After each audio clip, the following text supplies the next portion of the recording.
Hello and welcome to this Centre for Learning podcast. I'm Anthea Chilton, and if you're new here, I'm one of the sector learning and development leads at the Housing Ombudsman Service.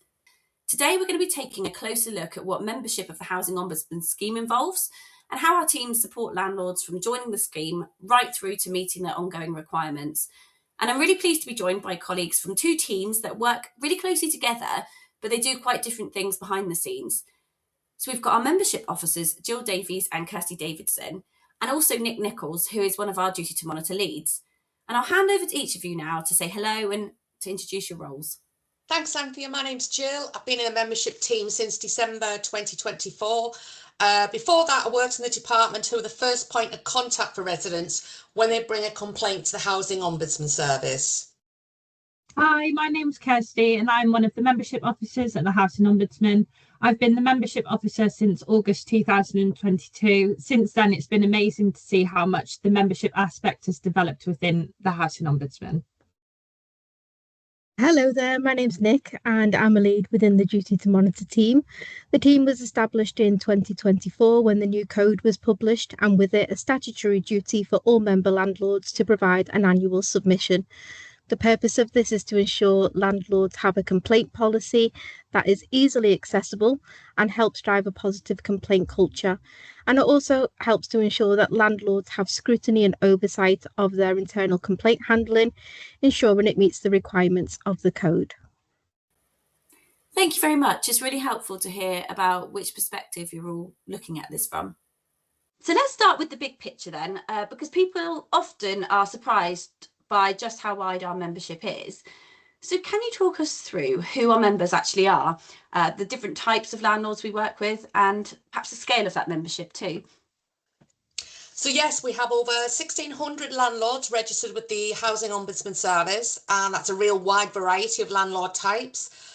40% of our landlords, as you'd probably expect, are housing associations. 18% are almshouses, which are often volunteer-run charities, providing homes for older people within a specific area stroke community. 13% are cooperatives, so they are resident-led organisations actually managing their own housing. 12% are the local authority landlords. I expect people would imagine that would be a large percentage. 7% are the Abbeyfield societies who provide supported housing for older residents. And then we have a small 4% who are private registered providers who we class as for profit. So all of these landlords are mandatory members. A mandatory member is any social landlord who is registered with the regulator of social housing.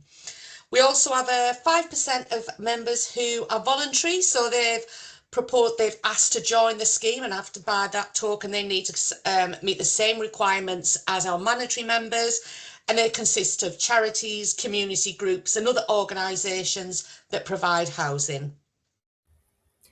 Yes, because that really is such a broad mix, isn't it? You know, we've got as you mentioned, the really small landlords, volunteer-run organisations, and then all the way through to those really big housing associations and local authorities as well that you spoke about. So with all of that in mind, thinking about that variety and the differences in the landlords that we have in our scheme, I think it would be helpful for people listening to understand what that means daily for you. So for someone who's new to the Housing Ombudsman, what does the membership team do on a day-to-day basis?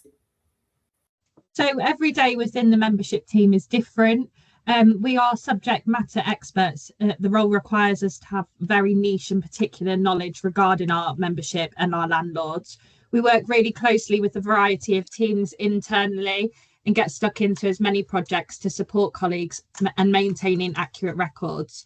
There's not a one-size-fits-all approach that works with the variance of the different types of landlords we look after. Our general day-to-day tasks involve updating and maintaining landlord information, onboarding new mandatory members, investigating and looking into voluntary application landlords, in-depth checks on landlord mergers taking place, responding to numerous landlord queries, external queries from landlords applying to be voluntary members, and a lot of inquiries have started coming in about the PRS scheme. We're involved in a number of projects within the company, including assisting our finance team by completing our unit verification in preparation for our billing going out each year. Thanks, Kirsty. And from listening to that, it's clear just how much really sits behind having those accurate records and really knowing the makeup of each landlord. And as I mentioned right at the beginning, one team that you work very closely with is Duty to Monitor. So could you explain to us how the two teams link together and why that relationship is so important? Membership work really closely with the Duty to Monitor team by ensuring the landlord records are up to date. The compliance also assists membership with looking into voluntary applications when we receive them. A new process has just been introduced called the merger process, which involves membership and Duty to Monitor working alongside one another. So the relationship with membership and Duty to Monitor is crucial to ensure that we hold accurate records for our member landlords. Duty to Monitor work closely with each landlord member by assigning our own officer or lead as a single point of contact. This helps build relationships with members, and landlords often reach out to Duty to Monitor to update contact details or inform us of organisational changes. It could also be that through our own scrutiny and oversight that we identify that we don't hold up-to-date records, and therefore we will take steps to try and obtain these. By working so closely with membership, we are able to act promptly in updating our records, which also helps our colleagues in dispute support and dispute resolution. Thank you very much, Kirsty and Nick. I think that idea of accuracy and those early conversations feels like a really strong theme already. So for those landlords who are taking that step, whether it's mandatory as a social landlord or if they're a private landlord choosing to apply to be a voluntary member, let's talk about what happens next. So when a landlord joins the scheme, what does that process look like from the membership side? Yeah, so the regulator of social housing will inform this service that there is a new landlord registered with them. That comes into the membership team, and we will process all their details, set them up on a system, and ask them to return the necessary documents within 4 weeks. If you want to be a voluntary member of our scheme, we have a lot of information on our website, which I'd encourage you to read through before making an application. Everything you need is on there, and the requirements of providing a complaints procedure, a redacted complaint response, and a tenancy agreement. We can't proceed without those. We'll then look into the application, the background of the set organisation, etc. There's other teams internally that are involved as well, and we'll let you know whether you've been approved by our senior leadership team in due course. Thank you, Jill. Now thinking about landlords, even before they formally join, what are some of the most common questions or common misconceptions that landlords have when they're first joining the scheme? So the most frequent questions that we receive from new members is what is required in an annual submission and when is it due? It can often feel daunting, especially to small landlords, and therefore we often arrange introductory calls to answer any questions, to discuss the 4 key documents that we require in an annual submission and when it's required by. So for transparency, these are the landlord's current complaints policy, a fully completed self-assessment form against the complaint handling code, an annual complaints performance and service improvement report, which will report on the landlord's previous financial year's complaint volumes, and a governing response to that annual complaints performance and service improvement report.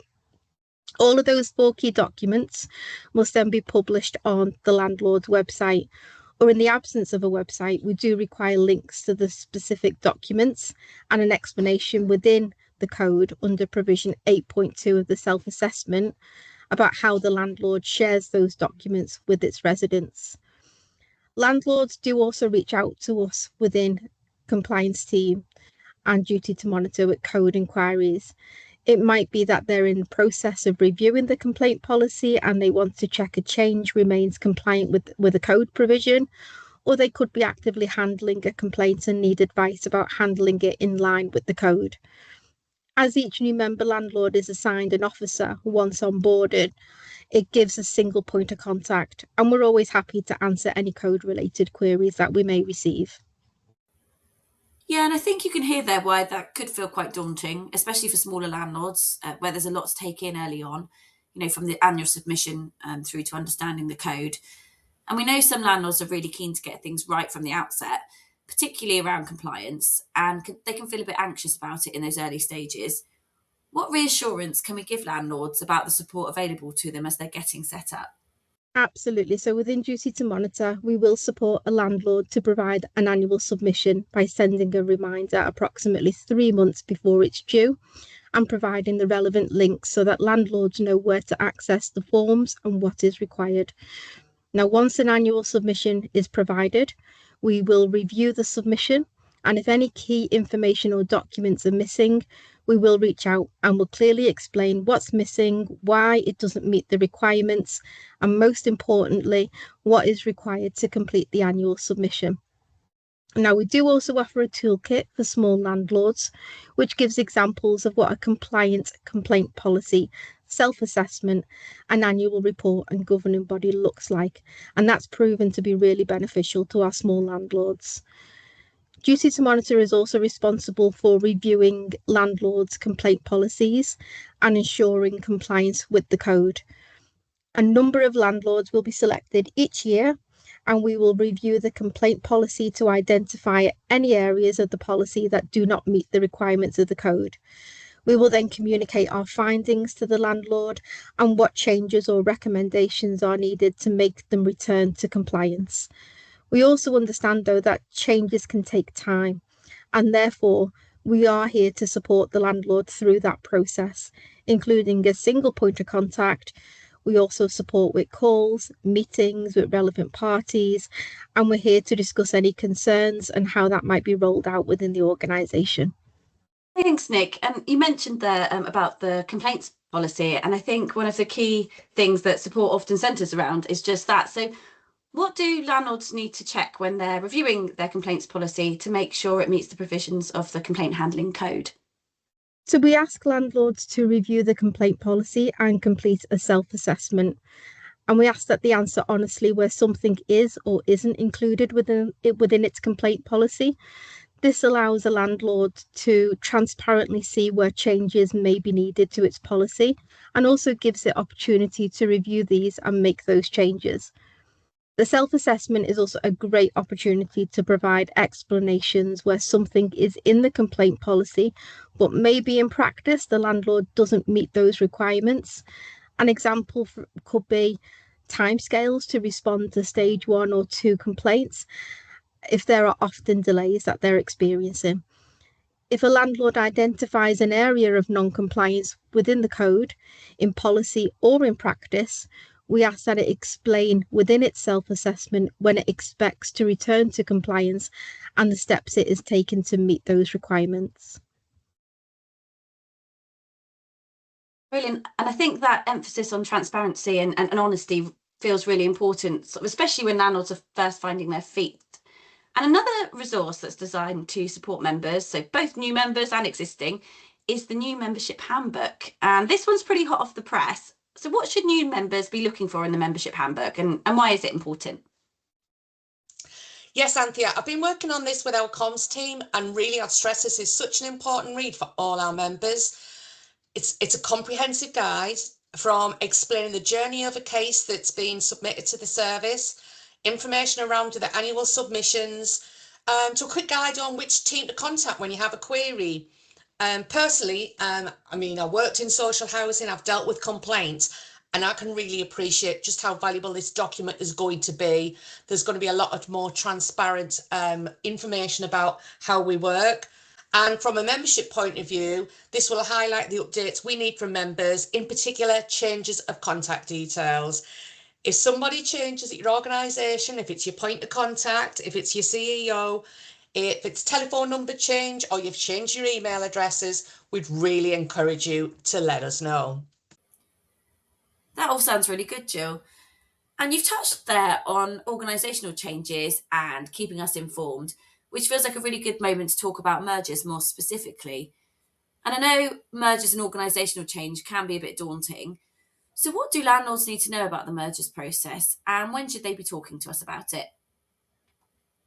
So in the membership team, we're seeing a lot more mergers taking place between landlords, and we ask that they keep membership updated. The landlords will receive an email asking them to complete a survey detailing the specifics of a merger which our internal teams require, including our Duty to Monitor team. This doesn't just apply to mergers, but also any stock transfers between organisations.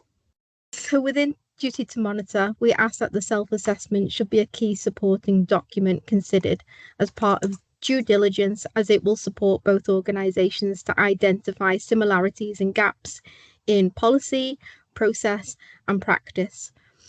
Being clear on the responsibilities for historic and current complaints is key. For example, who will be responsible for any redress budgets, and how are any orders from the Ombudsman going to be handled by the landlord. We also ask that the landlord is aware of the impact of change on services and how these are experienced by residents, and putting in place suitable resources to respond to any emerging dissatisfaction during any transition periods. Being clear on the current interim and future organisational arrangements, for example, will there be an immediate transfer of engagements, or will there be a phased approach using subsidiary arrangements, and how the organisation intends to structure its legal entities in the future. Keeping the Ombudsman informed of those key changes, such as transfer of engagement and or group structures, is vital so that we can help support the landlord and residents if they approach our service.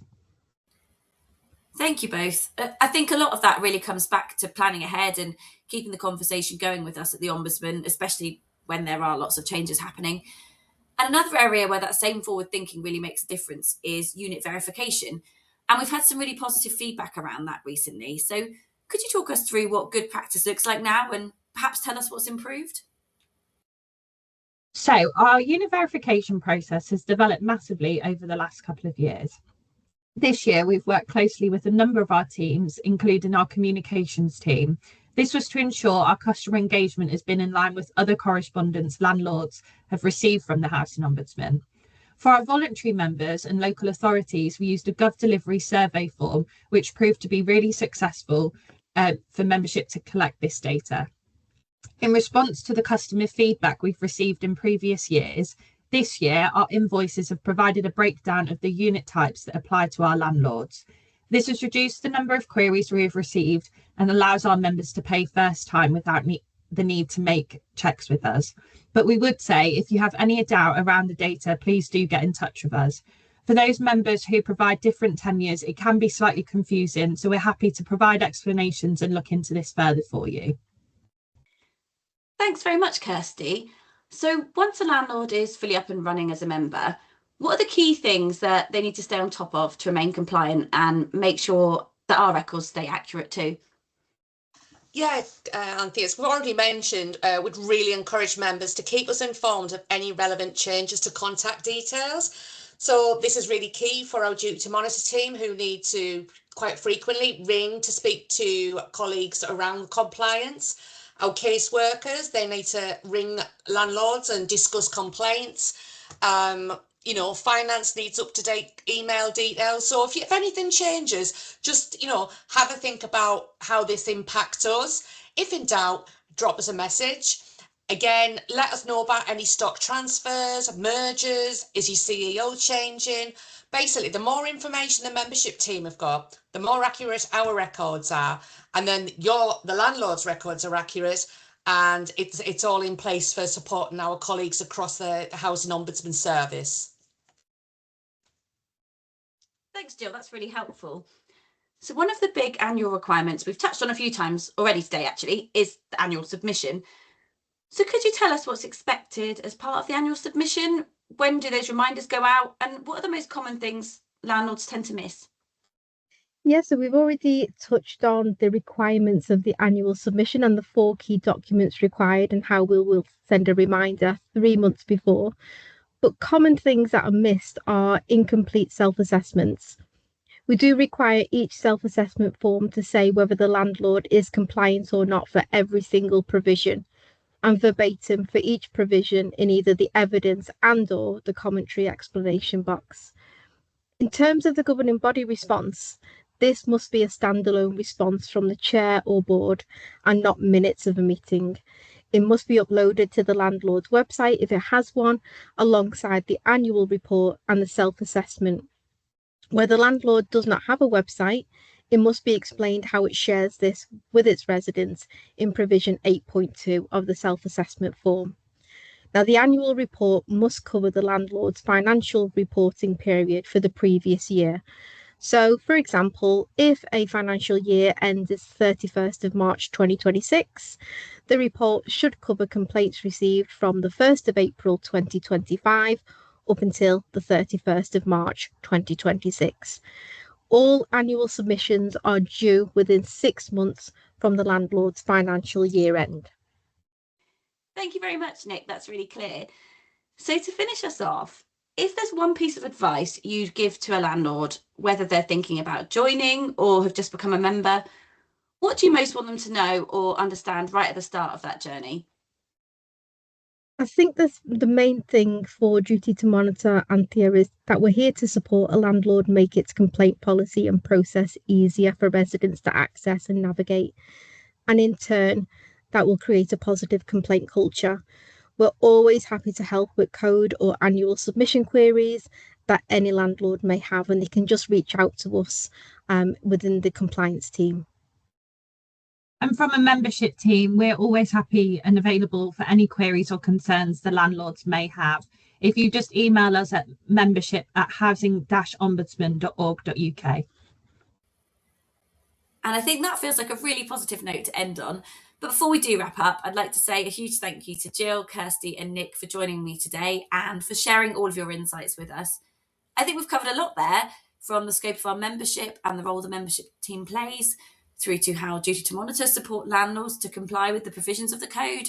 We've looked at annual submissions, and we've touched on building a positive complaints culture as well. So I hope this has given listeners a clearer picture of not just what's expected of landlords, but the support we have available to you as well. And finally, a big thank you to everyone who's listening. I hope you found today's conversation helpful, whether you're new to the scheme or if you've been a member for some time. I hope you've enjoyed it. So bye for now, and we'll see you on the next episode.